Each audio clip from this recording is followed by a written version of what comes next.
여러분 안녕하십니까.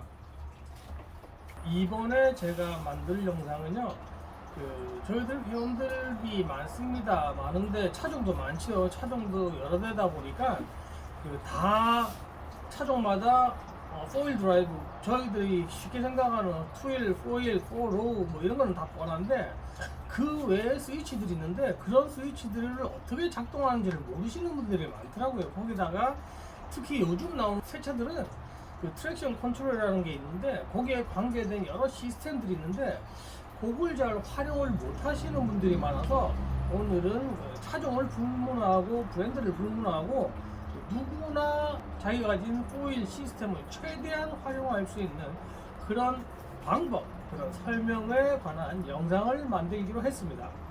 옛날 차들은 그렇습니다. 그냥 옛날 차들은 뭐 2휠로 다니면 산에 들어갔다, 그럼 4H로 다니면 되는 거죠. 그러다가 좀 험한 길을 많았다, 아니면 오르막이 있다, 내리막이 있다 할 때는 4로우로 놓고 그냥 달리면 됩니다. 그거 말고 특별한 게 뭐 전혀 없었거든요. 요즘 나오는 차들은 그 4로우뿐만 아니라 그 외에 여러 스위치들이 있다 보니까 그 스위치들만 잘 활용을 해도 진짜 초보들도 저희들 10년 이상, 20년 이상 된 사람들의 실력을 우습게 씹어먹을 수 있는 그런 어떤 놀라운 실력으로 한 방에 커버를 칠 수 있다라는 게 오늘의 요지입니다. 그래서 이걸 잘 보시면요, 아마 큰 도움이 되지 않을까라고 생각을 합니다. 오늘 설명해 드릴 거는 센터 디퍼런셜 락이고요. 그 다음에 트랙션 컨트롤, 로커, 그 다음에 험루 주행 모드, 크롤링 모드라고 하는데, 그런 부분에 대해서 한번 설명을 해 보겠습니다. 먼저 센터 디퍼런셜 락에 대해서 설명을 해드리면요, 요거는 뭐 옛날부터 있던 시스템들입니다. 거의 보통의 그 풀타임 4휠 드라이브라든지 일부 차종들은 4로우도 있지만은 센터 디프 락이라는 게 있었습니다. 그게 있는데, 그 스위치가 뭐냐면, 여기 제가 조그마한 차를 제가 준비를 해 왔는데요, 보통 저희들이 4로우를 놓게 되면 앞 뒤 바퀴, 이렇게 앞 뒤 바퀴가 이렇게 다 이렇게 돌아갑니다. 그죠? 돌아가는데, 센터 디프 락이라는 스위치가 있는데 그 스위치를 안 넣으면 이렇게 올라가는데, 이 바퀴가 헛돈다. 그리고 여기에 이제 힘을 받아야 되는데, 록을 넣지 않으면 이 헛바퀴 도는 데만 모든 힘이 다 갑니다. 그냥 다 가다 보니까 엔진 RPM은 높은데 차는 전혀 움직이지 않는 거죠. 그럴 때 4로우는 기본이지만은 그 센터 락을 스위치를 딱 눌러야만 앞뒤 바퀴가 같이 이렇게 돌아갑니다. 그래서 홈런을 탈출할 수가 있는 거죠. 센터 디퍼런셜 록을 스위치를 키게 되면요, 요겁니다. 앞뒤 바퀴가 똑같이 이렇게 움직입니다. 똑같이 움직이는데, 이쪽에 헛바퀴가 돌든 이쪽에 헛바퀴가 돌든 똑같이 50%씩 로커랑 똑같다라고 생각을 하시면 됩니다. 로커는 오른쪽 왼쪽 바퀴에 똑같은 힘을 주듯이 센터 디프락은 앞바퀴랑 뒷바퀴에 똑같이 이렇게 구동력을 줍니다. 그래서 뒤에 두 바퀴가 어떻게 헛바퀴를 돌 일은 없겠지만, 하여간에 뒤에 바퀴가 이렇게 헛돌더라도 그 힘을, 하프의 반의 힘을, 50%의 힘을 앞바퀴에 줍니다. 그래서 앞뒤 바퀴가 똑같이 도는 게 센터 디프 락입니다.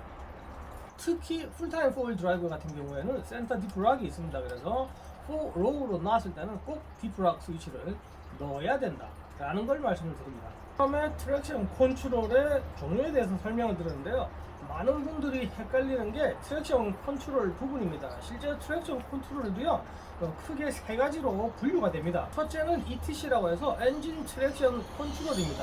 이거는 엔진의 파워를 끊고 넣고 해서 차량의 트랙션을 잡아주는 거죠. 안정적으로 차가 갈 수 있도록, 미끄러지지 않도록 잡아주는 거예요. 그 다음에 ESC인데요, 이걸 우리가 많이 헷갈립니다. Electric Stability Control이라는 건데요, 이 ESC랑 저희들이 트랙션 컨트롤이랑 많이 헷갈리는 건데, 차체 안정 장치입니다. 그러니까 뭐냐면, 빗길이나 눈길에 차가 미끄러지지 않도록, 그러니까 잘 가다가 고속 주행이라든지 주행을 하다가 차가 미끄러지는 거를 브레이크가 딱딱 잡아주면서 주행할 수 있도록 도와주는 장치입니다. 그 다음 제일 중요한 게 BTC입니다. 브레이크 트랙션 컨트롤인데요, 저희들이 일반적으로 이야기하는 트랙션 컨트롤, 그러니까 우리가 4휠 드라이브를 타는 사람들이죠. 4휠 드라이브를 타는 사람한테 트랙션 컨트롤이라는 거는 방금 말씀드린 BTC라는 거고요. 방금 말씀드린 대로 브레이크 트랙션 컨트롤인데요, 요게 스테빌라이저 컨트롤하고 다른 게 뭐냐면, 브레이크를 잡아주긴 잡아주는데 산 급경사를 올라갈 때 어떤 특정한 한 바퀴가 돌 때 그 도는 바퀴를 잡아줌으로 해서 다른 바퀴에 동력을 전달해주는 시스템을 말하는 겁니다. 여기 일반 차를 하나 제가 준비를 했습니다. 저희들이 주로 타는 일반 차들입니다. 보면 이렇게 바퀴가 하나가 돕니다. 그죠? 하나가 돌면 이 바퀴는 안 돕니다. 이게 아주 일반적인 시스템이고요. 보통 저희들이 OD, 오픈 디프라고 이야기를 합니다. 오픈 디퍼렌셜 해가지고 열려 있는 거지. 이 사이가 잠겨 있지가 않다 보니까 여기 이렇게 돌아도 여기 안 움직입니다. 그래서 일반적으로 저희들이 주행을 할 때는 당연히 이렇게 돼야 됩니다. 왜냐면 차가 이렇게 한쪽으로 턴을 하지 않습니까? 턴을 하게 되면 이 바퀴보다는 바깥쪽 바퀴가 좀 더 많이 돌아가야 됩니다. 그러다 보니까 여기 힘이 똑같이 전달이 된다 그러면 차가 턴을 하는데 도움이 전혀 안 되는 거죠. 그래서 직진을 할 때는 두 바퀴가 똑같이 이렇게 갑니다. 그러다가 어떤 특정한 바퀴에 부하가 걸리면 부하가 약하게 걸린 쪽에 바퀴가 더 이렇게 잘 돌아가는 거죠. 근데 저희들 오프로드를 탈 때는 이게 큰 장애가 됩니다. 휠 트러블이 심한 그런 저희들 코스를 들어갈 때는 예를 들어서 이 바퀴는 걸려있는 땅바닥에 지면에 접지가 되어 있는데 이 바퀴는 공중에 떠 있을 경우가 많습니다. 그런 경우에는 이 바퀴만 쭉 하고 돌아갑니다. 그럼 이 바퀴는 안 돌아가는 거죠. 홈로를 탈출할 수는 없습니다. 중간에 있는 디프락을 센터 디프락을 록을 해버리면 이 바퀴가 헛돌고 하더라도 요게 이제 힘을 받아서 탈출할 수 있도록 그런 역할을, 그런 도움을 주는 거죠. 근데 기본적으로 한쪽 바퀴가 너무 심하게 들려있다, 또는 두 바퀴가 심하게 들려있다면 들려있는 바퀴는 죽으라고 이렇게 돌아가는데 이 바퀴는 안 돌아갑니다. 그래서 저희들이 말하는 로커라는 거를 옛날에는 달았습니다. 한 바퀴가 도는 게 아니라 이렇게 두 바퀴가 같이 돌아가는 거죠. 이 바퀴가 공중에 떠 있어도 이 바퀴의 힘으로 차가 갑니다. 그래서 저희들이 항상 로커를 달아야 된다, 로커가 중요하다 라고 이야기하는 게 거기에 있었습니다. 방금 설명해 드린 대로 뭐 그런 순서대로 조작을 하신다면 2H에서 4H, 그 다음에 4로우, 그 다음에 센터 디프락 스위치를 딱 누르고 가면 아무 문제가 없습니다. 보통 요즘에 나온 차들은 아까 말씀드린 대로 트랙션 컨트롤이라는 게 있습니다. 그게 처음 나왔을 한 15년, 20년 전만 하더라도 상당히 허접했습니다. 로컬을 전혀 뭐 따라갈 수 없다라고 생각을 했는데요. 요즘에는 그 트랙션 컨트롤이 너무 성능이 뛰어나게 잘 나옵니다. 그 트랙션 컨트롤이 로커의 기능을 합니다. 자, 이 바퀴가 이렇게 헛돌 때 이 바퀴가 안 돌아가는 거죠. 이렇게 헛돌아가고 안 돌아가니까 차가 못 가는데, 그때 컴퓨터가 딱 생각을 합니다. 야, 왜 니는 가는데 니는 안 가냐? 니도 일 좀 하지? 라고 되는 거죠. 그러면 여기에 브레이크를 강제로 걸어줍니다. 이 바퀴에만. 이 바퀴가 막 돌아가다가 멈칫 합니다. 하면서 이 바퀴에 구동력이 전달이 되는 거죠. 그래서 두 바퀴가 같이 돌아가면서 홈런을 탈출하는 게 트랙션 컨트롤이라는 거고요. 그 트랙션 컨트롤이 이렇게 바퀴가 헛돌 때, 조금 헛돌 때 빨리 이걸 캐치를 하고 잡아줘야 되는데, 초창기에 나온 트랙션 컨트롤을 잡아주지를 못한다는 거죠. 막 돌아가는데 그냥 가만히 놔두고 있는 거죠. 근데 요즘 나온 차들은 한두 바퀴 딱 돌면 지가 알아서 캐치를 하고 브레이크를 딱 걸어줍니다. 그래서 요 바퀴가 작동을 해서 홈런을 쉽게 탈출할 수 있도록 해주는 거죠. 이왕이면 연식이 좋은 차일수록 그런 트랙션 컨트롤이 아무래도 더 센시티브하게 잘 만들었겠죠. 훨씬 더 홈런을 탈출할 때는 도움이 된다. 트랙션 컨트롤이라는 거는 모든 브랜드가 거의 다 있습니다. 예를 들어 집 같은 경우에는요, BLD라고 해서 브레이크 록 디퍼렌셜이라고 합니다. 그 다음에 도요타 같은 경우는 A-트랙이라고 해서 액티브 트랙션 컨트롤이라고 해서 A-트랙이 도요타는 있습니다. 그리고 랜드로버의 경우는 ETC라고 말 그대로 엘렉트릭 트랙션 컨트롤입니다. 그 다음에 닛산 같은 경우에는 TCS라고 해서 트랙션 컨트롤 시스템이라는 거죠. 뭐 그런 식으로 이름은 약간씩 다른데 다 뜻은 같습니다. 브레이크를 걸어줘서 헛바퀴가 도는 바퀴에 브레이크를 걸어줘서 돌지 않는 바퀴에 힘을 전달해 주는 거죠. 그 역할을 해 주는 게 트랙션 컨트롤이고, 아까 열거해드리는 그런 브랜드마다 이름은 다르지만 요즘에 나오는 모든 차들이 트랙션 컨트롤이 다 장착이 되어 있습니다. 아까도 말씀드렸지만은 스테빌라이저 컨트롤이랑 헷갈리시면 안 됩니다. 차 그림 있고 이렇게 미끄럼 있는 그 아이콘이 있는데 그거는 무조건 꺼야 됩니다. 그건 트랙션 컨트롤, 그러니까 아까 말씀드린 대로 저희들 산을 타는 오프로드를 타기 위한 그 트랙션 컨트롤이 아니기 때문에 포일을 넣자마자 꺼주는 게 예의다 라는 걸 말씀드리고요. 이 바퀴가 헛돌고 있을 때 컴퓨터가 제어를 해서 이걸 잡아줬을 때 이게 돌아간다고 하지만은 실제 요게 헛도는 동안에 차가 속력이 줄고요. 험로를 탈출할 기회를 그만큼 놓친다는 겁니다. 계속 똑같은 속도로 가져야 되는데 속도가 이게 헛바퀴가 돌면서 딱 멈춘다는 거죠. 그럴 경우에는 웬만큼 험로에서는 여기 한두 바퀴 돌다가 여기 움직이면서 차가 이제 오일이 제대로 작동하면서 구동을 할 수가 있습니다. 이제 험로를 탈출할 수가 있는 거죠. 근데 여기 한두 바퀴 돌면서 속도가 멈춰버리는 거죠. 그런 상황이 되면 험로를 실질적으로 탈출할 수 없는 경우가 생깁니다.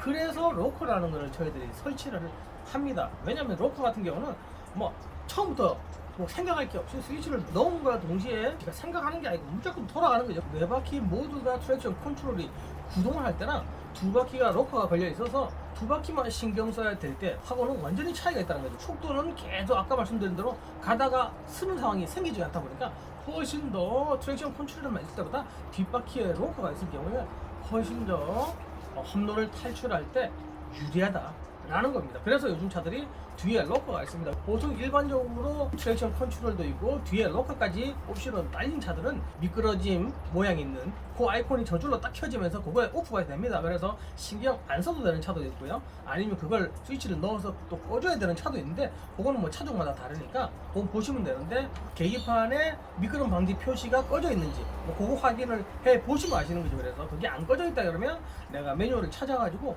끄면 되고요. 그리고 4로우에 로커를 넣었을 때 지가 알아서 꺼지는 시스템이 있으니까 뭐 그럴 때는 뭐 미끄럼 방지 뿌릴 필요가 없으니까 그렇게 작동을 하시면 됩니다. 그리고 여기서 하나 중요한 거는 요즘 나오는 로카, 리어 로카는 일렉트릭 로카가 에어 로카하고 다른 게 에어 로카는 이렇게 판 두 개가 딱 붙는 겁니다.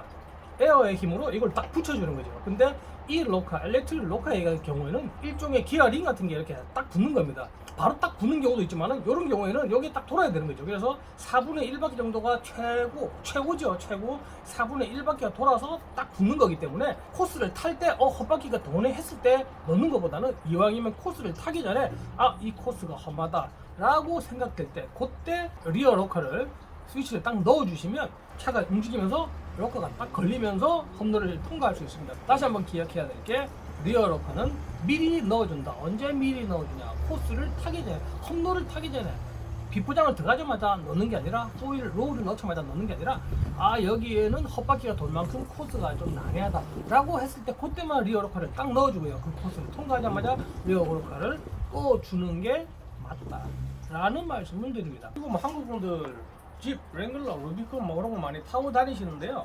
그런 경우에는 보통 평소에는 2H로 다니다가 그 다음에 4H 그 다음 4로우로 다닙니다. 4로우로 가다가 더 험한 코스를 만났다 이러면 뒷바퀴만 로커를 넣어줍니다. 아까 말씀드린 대로 일반적으로 요즘 나오는 차들에 뒷바퀴에 로커가 있듯이 뒷바퀴에 로커를 딱 넣어주는데요. 그래도 못 간다 했을 때 앞뒤 로커를 다 넣어버리는 거죠. 그렇게 해서 가면 웬만한 거 다 탈출이 됩니다. 그런데도 못 가는 데가 있다 라고 했을 때는 스웨이바 디스커넥트 하는 스위치가 있습니다. 그죠? 오른쪽에 있는데 그 스위치를 누르면 뭐 더 이상 누릴 거 없죠. 뭐 있는 거 다 썼는데 그렇게 하면 웬만한 코스 99%는 다 탈출할 수 있다. 근데 왜 스웨이바 디스커넥트를 제일 마지막에 하냐? 스웨이바 디스커넥트는 웬만하면 뭐 굳이 안 하셔도 되는데 꼭 해야 될 때가 언제냐면 앞뒤 로커 다 돌아갑니다. 센터 디프 락 돼 있고요. 그죠? 이렇게 다 돌아갑니다. 돌아가다 보니까 웬만한 데 진짜 다 갑니다. 휠트, 우리가 뭐 휠트라고 이야기하죠. 휠 트러블이라는 게 있는데 요 바퀴가 들렸다. 이렇게 그죠? 보이시죠? 그죠? 한쪽이 심하게 들리고 한쪽이 내려가고 하는데 이렇게 됐을 때 아무리 심하고 한 바퀴가 뭐 양쪽 한 바퀴씩 들린다 하더라도 전체 바퀴가 다 돌기 때문에 웬만한 데는 다 통과를 하는데 비 오는 날이라든지 아니면 바닥이 미끄러운 경우가 있습니다. 미끄러운 경우에 미끄러운데 이렇게 오르막으로 올라간다 라고 했을 때는 이왕이면 모든 바퀴가 지면에 접지를 해야지. 특히 앞바퀴입니다. 오르막인데 접지가 돼 있고 접지가 돼 있지 않다고 했을 때 바퀴가 이렇게 돌아가다가 요 바퀴만 돌아가다 보니까 차가 쭉 하면서 미끄러질 수가 있습니다. 그럴 때 스웨이바를 끊어버리면 이 바퀴가 접지를 하고 있지 않다가 요게 이제 더 쉽게 앞바퀴가 움직일 수, 휠 트러블이 훨씬 더 심하게 날 수 있도록 하는 장치가 디스커넥트 하는 거거든요. 그래서 그거를 딱 끊어버리면 요게 헛바퀴 도는 게 아니라 딱 붙어 있다 보니까 두 바퀴가 동시에 지면에 접지를 해서 이렇게 구르다 보니까 훨씬 더 안정적으로 갈 수 있습니다. 그래서 웬만한 마른 노면이라든지 평평한데 길이 험하게 파인 데는 뭐 디스커넥션 뭐 굳이 할 필요 없습니다. 뭐 스위치 있으니까 하면 좋지. 근데 안 해도 상관없는데 안전을 우선으로 생각을 했을 때는 오르막인데 한쪽 바퀴가 들리는 상황이다 라고 하실 때, 그럴 때는 꼭 디스커넥트를 해 주셔서 모든 바퀴가 지면에 닿아 있어야지 가능한 한 차가 헛돌면서 헛바퀴가 돌면서 옆으로 쏠리는 경우를 방지한다라는 겁니다. 그리고 이제 마지막에 설명드리는 게 크롤 모드입니다. 험로 주행 모드라는 건데요. 이게 대박입니다. 트랙션 컨트롤이라는 게 나왔을 때 이건 뭐냐 허접하다 막 이랬었는데, 이번에 트랙션 컨트롤을 능가하는 게 이 크롤 컨트롤이라는 거죠. 이건 뭐냐면 한 바퀴가 헛돌 때 이 헛도는 바퀴를 브레이크를 강제로 잡아줘서 이 바퀴도 돌 수 있도록 구동을 동시에 할 수 있도록 잡아주는 시스템이죠. 근데 그렇게 했을 때 한 바퀴가 돌고 이거는 돌고 요거는 지면에 가만히 있으면서 차 속도가 줄어든다라고 하지 않았어. 상당히 저희들이 4휠 탈 때 불이익이 많은 거죠. 똑같은 속도로 가져야 되는데 그러다 보니까 날라라 밟아라 하면서 그 속도를 유지하려고 하는 건데, 그 크롤 컨트롤이 브레이크를 헛도는 브레이크를 잡아주는, 요 헛도는 거를 잡아주는 거 기본에 똑같은 내가 세팅한 속도로 그 차를 계속 움직여주는 거다. 예를 들어서 뭐 3km로 내가 세팅을 했다 이러면 오르막으로 올라갈 때 3km는 속도로 계속 차가 갈 수 있도록 작동을 한다는 거죠. 제 영상을 한 번씩 보신 분은 아시겠지만은 험한 코스를 올라갈 때 시무을 가다듬고 최대한 신경 쓰는 게 엑셀레이터입니다. 엑셀레이팅을 최대한 부드럽게 해서 너무 빠르지도 않고 느리지도 않은 그 속도를 유지하기 위해서 최대한 악셀 페달을 밟을 때 신중하게 합니다. 근데 차가 좌우로 워낙 움직이다 보니까 이 페달을 정확한 속도로 맞춰서 간다는 게 사실 불가능할 때가 많은데, 이 크롤 컨트롤이라는 거는 그 속도를 제가 제어를 해준다는 거예요. 차가 아무리 흔들리고 뭐 하더라도 일정한 속도로 가다 보니까 훨씬 더 안정적으로 그리고 안전하게 코스를 통과할 수 있습니다. 그러니까 정해진 안정적인 속도와 적절한 브레이크를 잡아주면서 헛바퀴 도는 걸 잡아주다 보니까 이거는 뭐 저희들 1, 20년 실력을 그냥 한 방에 씹어먹는 그런 놀라운 시스템이 이 험로 주행 모드입니다. 크롤 컨트롤이라는 거고요. 요것만 잘 조절해도 아까 말씀드린 대로 이거는 뭐 제가 봐도 탐이 날 정도로 아주 훌륭한 시스템입니다. 요즘 웬만한 SUV나 4휠 드라이브, 특히 그 트럭 같은 경우에 뭐 포드 레인저 같은 경우죠. 포드 레인저 랩터 같은 경우에도 그런 게 탑재가 되어 있는데 그 시스템만 잘 활용을 하신다 그러면 더 이상 뭐 게임이 끝났다 할 정도로 아주 완성도가 높은 시스템이라고 생각을 합니다. 그래서 제가 볼 때는 뭐 험로, 웬만한 험로는 크롤 컨트롤을 키시고요. 그리고 세팅 속도를 뭐 한 중간 정도 2나 3 정도로 놓고 코스를 통과한다면 웬만한 거 다 통과할 수 있고요. 크롤 컨트롤만 있다면 뭐 오프로드 한 몇 번만 타봐도 웬만한 실력자 이상을 능가할 수 있는 저희들 사린이를 벗어날 수 있는 그런 놀라운 시스템이 그 크롤 시스템 험로 주행 모드가 아닌가라고 생각을 합니다. 그리고 그 모드 같은 경우는요, 그 상태로 그대로 해서 뭐 내리막도 그대로 쓸 수 있고요, 내리막을 내려가게 할 수 있는 도움을 주는 것도 있습니다. 그런 스위치가 있는데, 그런 스위치 같은 경우는 짧은 내리막 한 1-20m 정도의 짧은 내리막은 그런 걸 쓰는 걸 추천을 드립니다. 근데 그 외에는 절대 추천을 드리지 않는 게, 그에 결국 브레이크를 잡아주는 겁니다. 브레이크를 꾹꾹 밟아서 아주 느린 속도로 가게 하는 건데, 결국 브레이크를 계속 밟아주는 거라서 브레이크에 과열을 유발합니다. 그래서 절대 그 시스템은요, 아까도 말씀드린 대로 짧은 거리 아니고서는 절대 쓰지 마시고요. 차라리 4로에 저희들 수동같이 1단, 2단, 3단 조절이 되지 않습니까? 그러니까 그 1단이나 2단으로 해서 내리막을 내려가는 게, 안정적으로 내려가는 게 훨씬 도움이 되니까 그런 시스템은 뭐 굳이 그런 내리막 시스템은 쓰지 않는 게 도움이 된다 라는 거를 마지막으로 말씀을 드리겠습니다. 이번 영상이 도움이 되셨나 모르겠습니다. 방금 설명드린 거 제가 뭐 나름대로 열심히 설명을 드렸는데 헷갈린다 라고 생각하시는 분들은 한 번 더 보시면 아마 큰 도움이, 산에 안 가도 요것만 제대로 영상을 숙지를 해서 해도 아주 큰 도움이 되지 않을까 라고 생각을 해봅니다. 혹시라도 뭐 궁금하신 점 있으시면요, 뭐 꾹 참으세요. 뭐 참고요. 그래도 뭐 궁금한 게 있다 이러면 댓글 달아주시고요. 아시죠? 구독, 좋아요 뭐 그런 거 필요 없습니다. 누르지 마시고요. 좋아요는 괜찮다. 구독은 괜히 뭐 부담되니까 안 누르지 마시고요. 좋았으면 좋아요 정도 눌러주시기 바라면서 이 영상을 마치겠습니다. 감사합니다.